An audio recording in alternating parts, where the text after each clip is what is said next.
سلام، به یه پرونده جنایی دیگه با من خوش اومدید. یه صحبتی داشتم با شمایی که تقریبا از اول فعالیت من با من بودید و همیشه برای من کامنت گذاشتید. اگر دوست داشتید اسمتونم برام بنویسید و وقتی دارم باهاتون چت میکنم بدونم با کی دارم چت میکنم و بتونم از اسماتون استفاده کنم و خب یادم بمونه که کی داره برای من کامنت میذاره اسمش چیه. پرونده امروز هم مثل پرونده های قبلی ناراحت کننده است، ولی آدم گیج میمونه آخرش. چرا یه همچین اتفاقی افتاد؟ چرا یه همچین تصمیمی رو اشلی گرفت؟ بریم ببینیم پرونده از چه قراره. یه روز عادی صبح خیلی زود اشلی 36 ساله با لباسای کثیف و خیس میره اداره پلیس.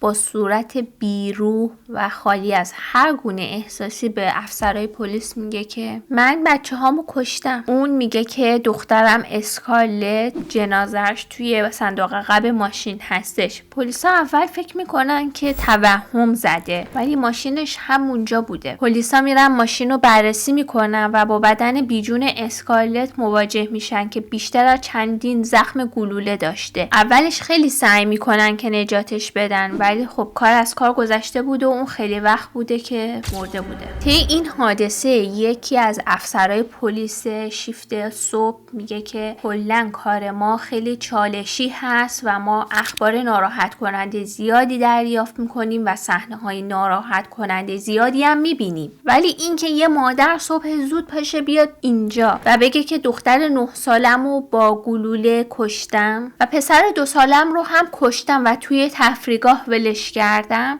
چیزی نیستش که خیلی راحت و رندوم اتفاق بیفته و ما بشنویم. تمام افسرهایی که شیفت صبح کار میکردن و این خبر رو شنیدن و با این صحنه مواجه شدن گفتن که این جریان برای ما دیگه غیر قابل فراموش کردن هستش و تا همیشه یادمون میمونه که مجبور شدیم جسد یه بچه 9 ساله رو از توی ماشین بیاریم بیرون. اشلی همون جور که گفتم اعتراف میکنه که پسر 2 سالش رو هم توی استخر تفریحگاه خفه کرده. سریع مقامات و پلیس ها میریزن تو تفریحگاه و جسد بیجون آیزاک 2 ساله رو هم پیدا میکنن. وقتی پلیس دوربینای مداربسته رو هم چک میکنه میبینه که ماشین اشلی همون نزدیکی تفریحگاه بوده و خیلی از کسایی که اون اطراف بودن حالا داشتن رد میشدن صدای شلیک گلوله رو هم شنیدن. این اتفاق صبح افتاده ولی انقدر که همه چیز واضح هست، چون خود اشلی رفته گفته که خب من بچه‌امو کشتم، قرار میشه که بعد از ظهر براش دادگاه تشکیل بدن و خب خبر خیلی سریع میپیچه و مردم ریاکشن نشون میدن که باور نمیکنیم که اشلی بچه‌اشو کشته. اشلی سریعا متهم به قتل درجه 1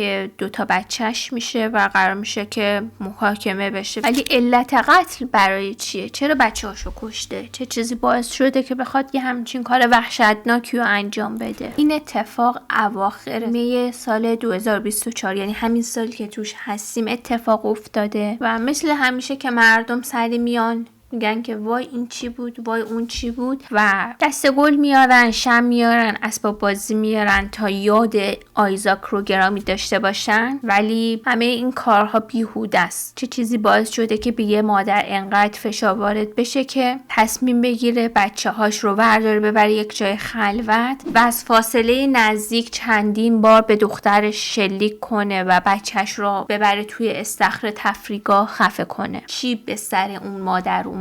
چه اتفاقی براش افتاده؟ اولین چیزی که آدم میتونه حس کنه اینه که تحت فشارهای بیرونی قرار گرفته. به خاطر اینکه اشلی رفته خودش رو تحویل داده و گفته که من این کارو کردم، خبر خیلی بازتاب پیدا کرده بوده. توی روزنامه و اخبار و تلویزیون داشتن در موردش صحبت میکردن که مادر 36 ساله 2 تا بچهش رو به قتل رسونده. زمانی که اشلی میخواسته آیزاک 2 ساله رو خفه کنه حدود 4-5 دقیقه زیر آب نگهش داشته. بعد از اون 20 دقیقه رانندگی کرده تا به ایستگاه پلیس پلیس برسه و یه سوال پیش میاد که توی اون 20 دقیقه با خودش چی فکر میکرده، چه احساسی داشته، ترسیده، پشیمونه، چه حسی داره از اینکه همچین بلایی و سر خودش رو بقیه آورده. پرونده خیلی شفافه، همه چیز مشخصه، ولی اینکه علت این جریان و اتفاق چیه چون نامشخصه، به خاطر این موضوع خیلی از خبرنگارا و روزنامه‌نگارا هجوم میبرن دم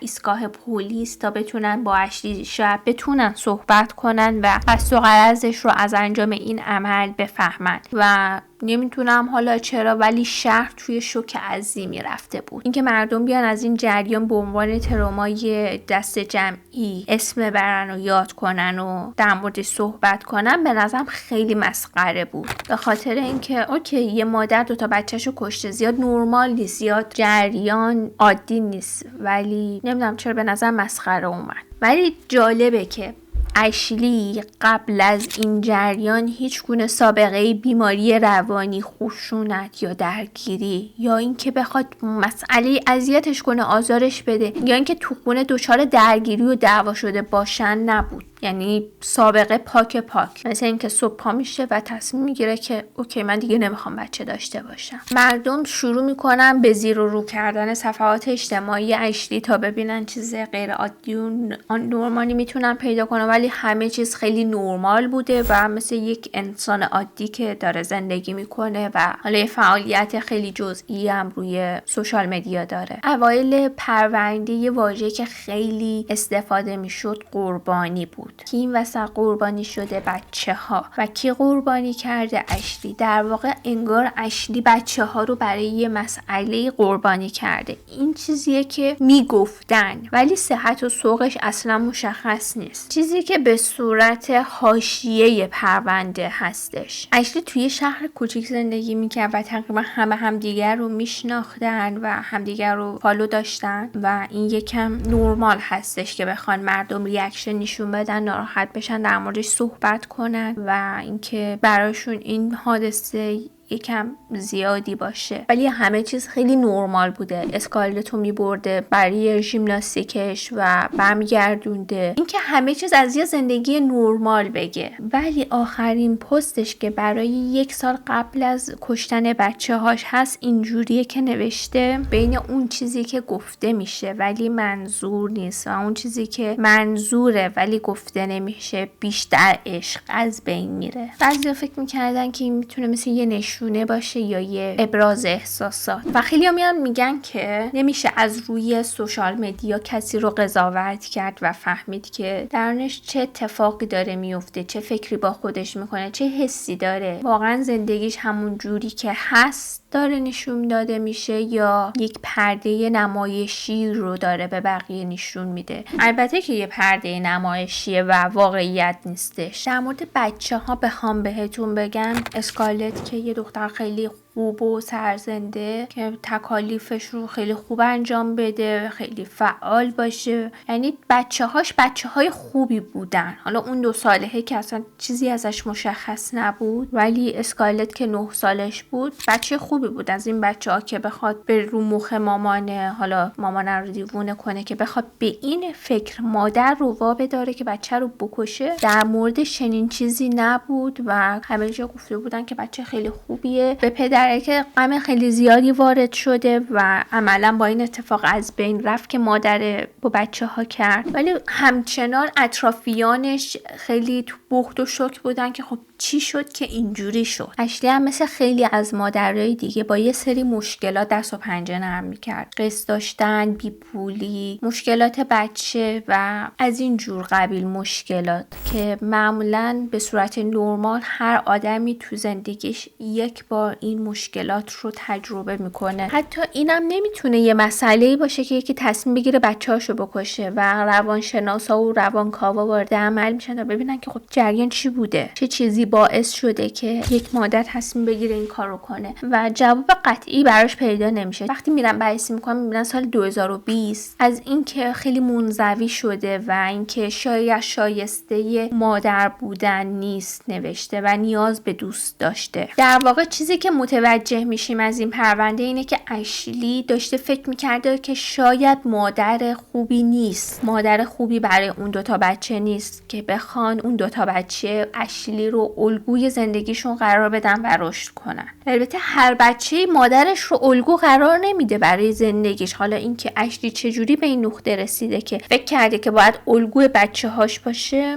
نمیدونم. پرونده اشلی توی دادگاه روند خوبی نداشت و اون از حق خودش برای اظهارات رسمی صرف نظر کرد و براش یه وکیل عمومی گرفتن، ولی احتمال داره که حکم حبس ابد بدون آزادی مشروط یا حکم اعدام بگیره. توی دادگاه یه چهره خسته و بی احساس داشته، ولی چیزی که مثل بم اون زمان صدا میده اینه که عموی اشلی سال 2001 پدر و مادرش رو به قتل میرسونه. چه خانوادگی از یه جنون رنج میبردن و توی ژنتیکشون بوده. البته نمیدونم قاتل بودن و قتل میتونه به ژنتیک هم مربوط بشه یا نه، ولی خب اشلی اولین و آخرین مادری نبوده که بچه‌هاشو به قتل رسونده. یه مادر دیگه 5 تا بچه‌شو کشته، یه مادر دیگه یه دونه بچه دیگه شو. در واقع این یه پرونده خیلی ساده و نرمال هست و امکان داره رندوم پیش بیاد مادری که تصمیم بگیره فرزندان خودش رو به قتل برسونه. پرونده امروز هم تموم شد و نظر خودم اینه که به نظرم یه سری تستا هستش مثل قلب‌آگری که نشون بده فردی که داره بچه دار میشه داره سلامت روح و روان هست یا نه. سلامت جسم خیلی مهمه، اینکه بچه دچار بیماری‌های جسمی نباشه. به نظرم این خیلی خیلی مهمه. ولی مادر و پدرم باید تست بدن و مورد آزمایشات زیادی قرار بگیرن که آیا صلاحیت دارن که بچه دارشن. چیزی که من به شخص توی همسایگیم دارم میبینم که خب بیشتر به جای اینکه امیدش روی خودش باشه روی خدا هستش. بچه به امید خدا بزرگ میشه دیگه. حالا مشکلم داشت خدا کمکش کنه. بعضی هم که دیگه از اینکه خدا کمک کنه و پیغمبر کمک کنه رد میشن و تصمیم میگیرن دیگه بچه نداشته باشن. یه زمانی دوست داشتن بچه داشته باشن، بعدش دیگه تصمیم میگیرن بچه نمیخواد دیگه. بچه میخواد چیکار؟ نمیشه بچه رو غیب کرد ولی میشه کشتش که. بعضی همچین تفکری دارن. شما چی فکر میکنید؟ به نظرم که هر کسی نباید مادرشه، هر کسی نباید پدرشه، هر کسی لیاقت بچه داشتن رو نداره. این نظر من. نظر شما در مورد این پرونده چیه؟ حتما برام بنویسید، میخونم. تا پرونده دیگه. فعلا خدافظ.